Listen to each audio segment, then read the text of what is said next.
This is Jonathan Agger, fifth Pro Boxing Fans, joined by Regis Prograis rather, ahead of a big fight against Jose Zepeda coming up November 26th in Carson. Regis, this is the fight you've been waiting for ever since I've interviewed you. You've always told me you're not moving this division until you get this world title fight, and here it is. How are you feeling? I mean, amazing, bro. I waited for this opportunity for 3 years, and it's finally happening. I'm definitely happy about it. I'm super happy about it. That's finally happening. The whole time I waited, like you said, a lot of people wanted me to go to 147, and my goal was to stay at 140 and to be a champion again. And I'm just so glad that I stuck to my guns. It's just, for me, it's all about believing in yourself and just having a purpose. And that's kind of what I did. I knew what I wanted to do. No matter people offer me money, more money to go to 147. I was like, listen, I want to be a champion at 140, and now I got the opportunity. So I'm just so glad that I stuck to my guns. I didn't listen to nobody other than myself. And now I'm getting a shot again. So I'm happy about it. You're one of obviously the top names in the division, but we didn't know when you were going to get this shot. You were taking fights, against good level guys, but you were waiting for this shot. So was it difficult to motivate yourself, or is it just it's a fight? You're motivated anyway. Nah, it's a fight, for me. So, my last couple of fights and stuff like that, I didn't train for those guys. I trained to be a champion again. That's what I train for. I don't just train for my opponent that's in front of me. I train to be, I train to fight the best, and I train to do that, to be a champion again. So it's never for me in training camp. It's never hard to motivate me. I train hard all the time. And so like I said, I'm just glad I'm getting this opportunity again. I trained for this moment right here. All the three fights ago after I lost my belt, all those three fights, those 3 years, I trained for this moment. So from your end, how did this fight actually come about? Because when you fought McKenna, I think that was for a WBC eliminator, and you were under the impression you were definitely getting the shot. Then it was Zepeda against Ramirez, and he, I think, got married. Is that as far as it went, as far as you know? As far as I know, yeah, he got married. So I mean, I think it was a bunch of different things. So first off, with Zepeda and Ramirez, they fought already before, so this will be a rematch. And with Zepeda and Ramirez, they share the same manager. So I'm pretty sure, the manager didn't want, if they could put me in there, why, put those two dudes against each other. Of course, the manager probably cool with that, but if I'm in the picture, let me fight one of them first, right? So, and then I mean, of course, I did a little complaining. I opened my mouth. I said, because what I understood that, Mauricio Sulaiman, he came to my fight in Dubai. He was there in Dubai when I fought McKenna, and he said that this is going to be a final eliminator, So, of course, I paid my dues to the WBC, and that's what I understood. I understood that, my next fight would be for the belt again. And then they put Ramirez in there, and I was definitely, I was kind of pissed off about it. So I made a video, and of course, it got a lot of views. And then after that, they were saying, well, Ramirez is going to get married, so you're going to fight Zepeda. So I was just, I was all smiles and I was happy. And a lot of people think this could be a fight of the year contender. How well do you think your styles are going to gel? I mean, I think same thing, bro. I think it probably could be a fight of the year. I mean, both of us are southpaws. Both of us hit hard. He probably, it with him, man, like it's different from every other fighter, because when he goes down, he gets back up. He has, big nuts. I guess you say cojones, with the Mexicans will call it. He'll go down and he'll get right back up. So I think I definitely think this will be a great fight. For boxing, for the fans, and for us. How do you compare this challenge to maybe like the Josh Taylor fight? Like, where would you, I guess, rank him compared to maybe a Josh Taylor? Well, I think with the Josh Taylor fight, with me and Josh Taylor, it was like a physical fight. It was definitely a physical fight and stuff like that. I don't know. I never fought Zepeda, so I don't know how strong he is. But I know Josh Taylor, as far as punching power, he did have punching power, but physically he was, strong. With Zepeda, I don't know how physically strong he is, but I know he does. Obviously, he does have a lot of punching power. So, but they do have two different styles. So I don't really look at it as, like a Josh Taylor fight again, because they do have two totally different styles. Do you think you can stop him on November 26th? Yeah, for sure. Yeah. Listen, I try to give all my opponents credit. That's the one thing I do. I try to give all my opponents credit, but for me, I'm so supremely confident in myself, and I just feel like I'm too much. I really do feel like I'm too much for him. Zepeda has some good wins and things like that. He has some fight of the year knockout, big time knockouts, but none of those dudes were me. Like Baranchek is not me, and Jose Vargas is definitely not me. So like I said, I give him credit, but I just feel like I'm too much. So you said something recently where the last time you had the belt, you didn't, I guess, appreciate it. Is that Yeah. is how you feel? Like, just describe that to me.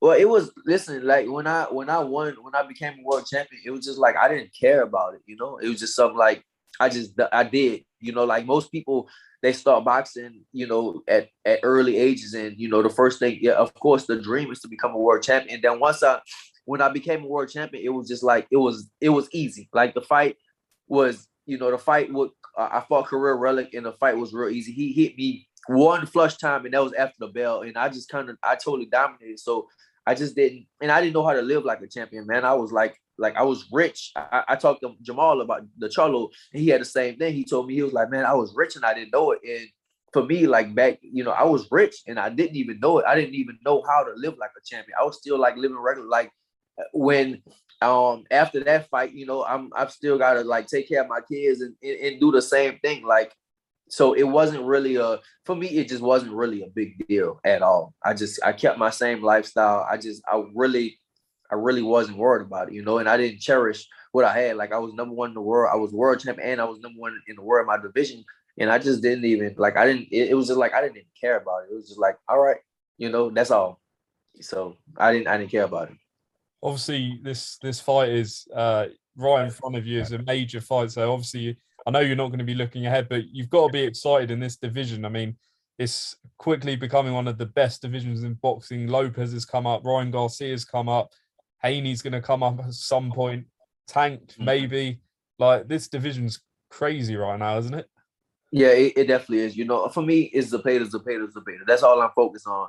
But you can't help it but to think about what's going to happen. It's a loaded division. You got all these guys from 135. They all coming up, and all these guys are big names. So, after this fight, bro, it really could be, some really, really, really big fights, So of course I don't want to think about that. And I mainly I just want to focus on Zepeda. But of course that's always in the back of your mind, like what could happen after that. Do you feel like winning this belt would force people to want to face you as well?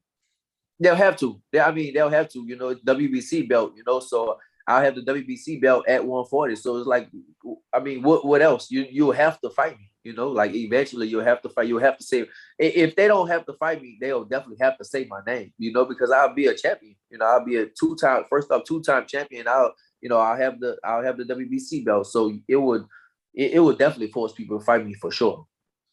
I spoke to Jose Ramirez recently, and he mentioned your name as someone you wanted to fight. I know you replied on Twitter, I think, saying, he's not wanted to fight you and stuff. But do you see that, potentially happening quite soon if you were to win?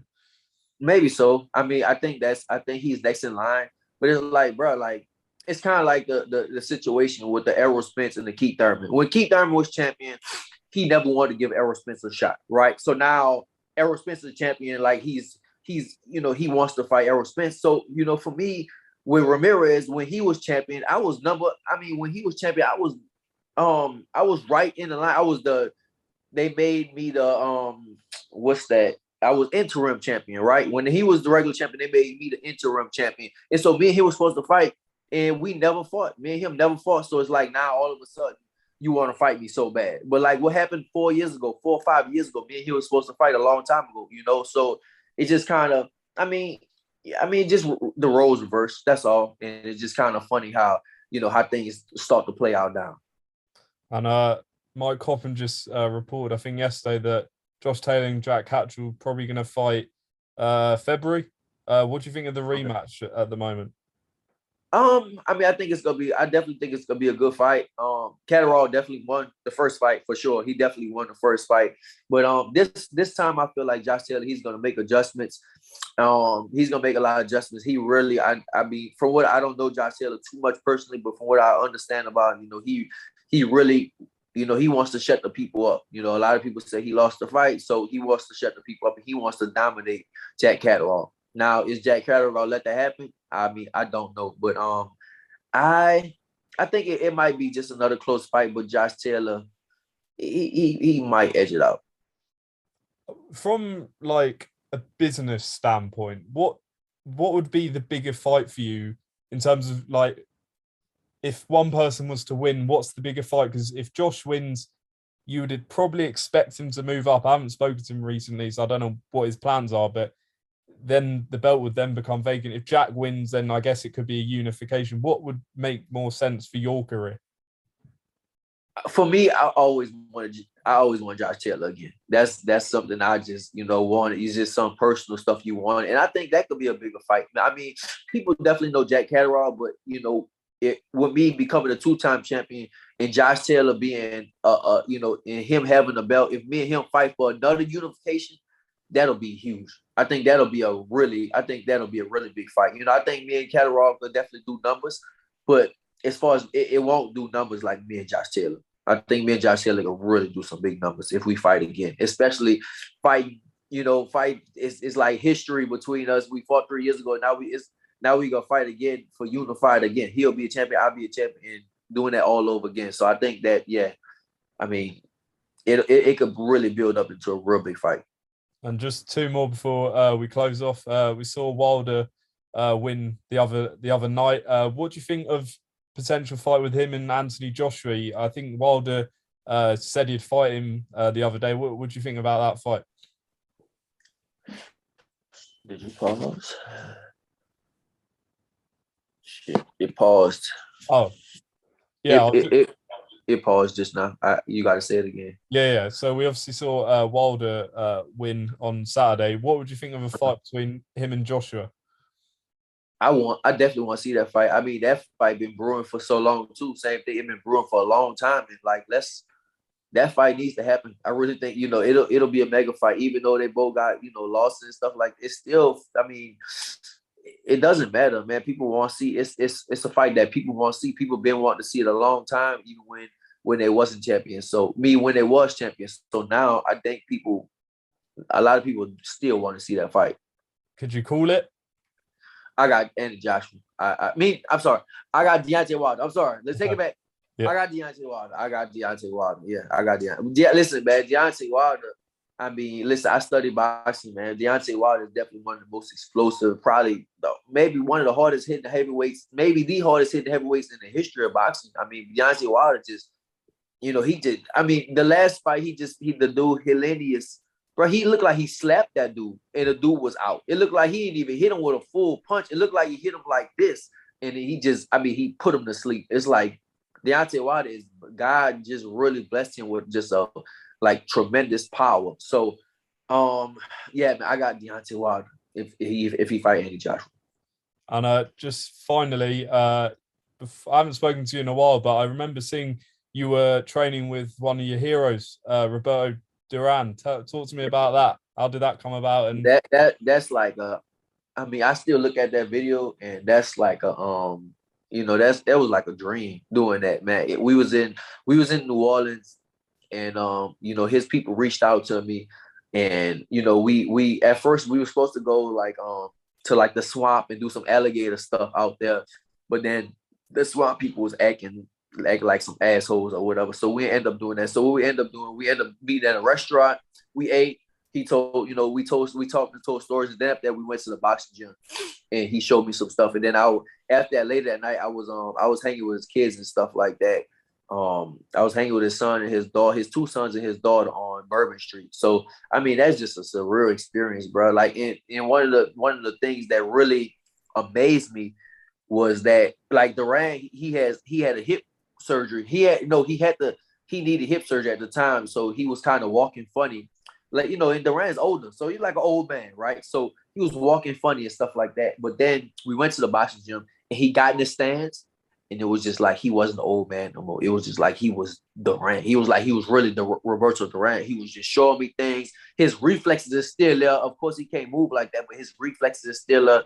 I mean, me and him, we played around a little bit. I didn't really want to hit him and stuff like, because it's Duran, it's my idol, but still played around, and he was like, his reflexes were just so fast. We was doing some like drills, and I mean, he was like literally like hitting me, like, and his because his reflexes was just, it was so quick and so good. And we did a face off, and man, like when we did a face off, it was just like looking into his eyes was, I couldn't even imagine looking into that man's eyes when it was about to fight. Like when it was if I had to fight that man, I couldn't even imagine looking into his eyes. It was just looking, I don't know, it was like looking at a demon or something like that. It was crazy, but at the same time, he was just a cool, sweet old man. He told a lot of funny stories, and that was just it was just a surreal experience, something that I can take with me forever. And we got footage on it, so we got pictures, all that. So it's I mean, yeah, you can't ask for no more, man. I mean, I met, and for me, man, I met most of my idols, man. I met rest in peace, Marvin Hagler before he died, Sugar Ray Leonard, Duran, Roy Jones. I'm cool with Roy. Who else? Andre Ward, Tyson Fury. I mean, I met a bunch of people, man. But the only person I didn't meet is Muhammad Ali. Of course, I'll never be into the next life.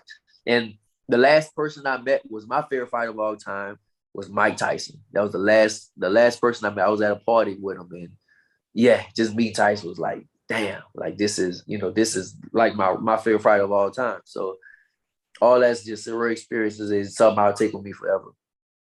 Great stuff, Regis. Thanks as always for talking to pro boxing fans. Look forward to seeing you on November 26th. I think it's here in the UK on Fight TV. And yeah, best of luck. You still doing your YouTube channel as well? Yeah, YouTube, man. Just type Regis Prograis Official. Yeah, still all the YouTube stuff coming up. Regis Prograis Official. So yeah, we're gonna be doing. I think we're gonna be dropping some stuff like probably like once a week or something like that, like a YouTube video and stuff like that, like once a week. So it's cool. The first 2 weeks we did in New Orleans, and now we back here. We'll be back in Texas until it's time to head out to LA. So it's gonna be a lot of cool stuff on there. So just check out the YouTube channel, Regis Prograis. Just type in Regis Prograis and Regis Prograis Official, and you'll see my YouTube, and then get all the behind the scenes, I guess. Brilliant. Regis, hopefully catch a word afterwards. Cheers, mate. Thank you. Cheers.